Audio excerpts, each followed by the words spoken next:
So let's go into the principles that actually made it into the book. Sure. I would like to start with principle number 2. It's a rhythm game. And you gave an example of James Brown and how for him it was about the beat, no matter which instrument you played, because that's what translates directly to people. How can we similarly cut to the core of our art with brutal simplicity? So the way James Brown did it with music. Let's say someone who is a senior manager at a very large organization. Let's say it's a large tech firm. Any thoughts you can share on how they can take this example you shared by James Brown and apply it to their work, their art? Sure. It's a rhythm game. Pong Principle number 2. We are surrounded by rhythm in our daily lives, weekly, monthly, yearly lives, whether or not we realize it. When we wake up in the morning and you're brushing your teeth, there's a rhythm to that. Not only the rhythm of your brushing, but when do you brush your teeth? Do you run into the bathroom and immediately brush your teeth? Do you have coffee first? Whatever. When you get to work, who do you interact with? What do you do first? How fast do you do it? When do you need a break? What kind of break? When do you change jobs? When do you go on vacation? Without realizing it, if we look backward, there are so many points of rhythm throughout our day. And we all have our personal rhythms. We have our interaction rhythms with others. We have our team rhythms. We have our company rhythms, right? If we can really learn to recognize those, and pattern recognition is part of it, then we can harness those. And say you use the example of a tech firm. I was working at a large digital consultancy, and we did massive websites, back end and front end development, infrastructure. And we were known to be very fast, aggressive, disciplined, high end output, pretty expensive, but that was part of our offering.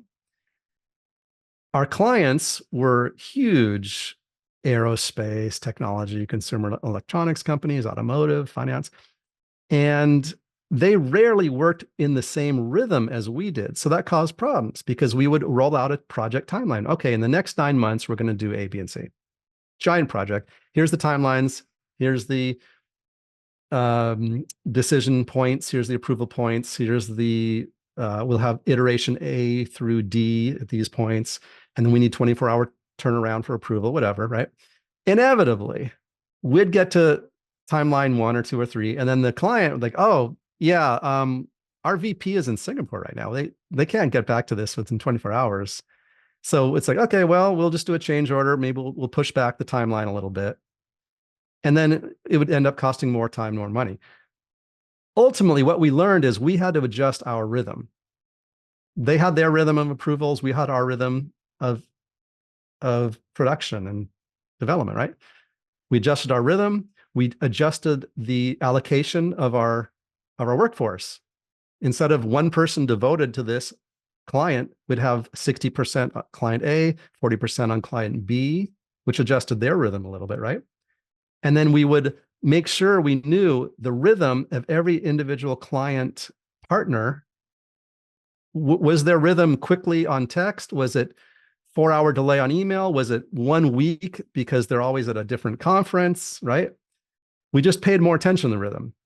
In the end, we didn't have to delay projects as much. We could do more projects as long as we meshed the right rhythms. And the clients ended up being even happier because we didn't have to keep pushing back the timelines, right? So that's like on a macro level for a client engagement, rhythm could really hurt us, but it ended up really helping us once we understood it. So that's an example kind of from the tech development industry.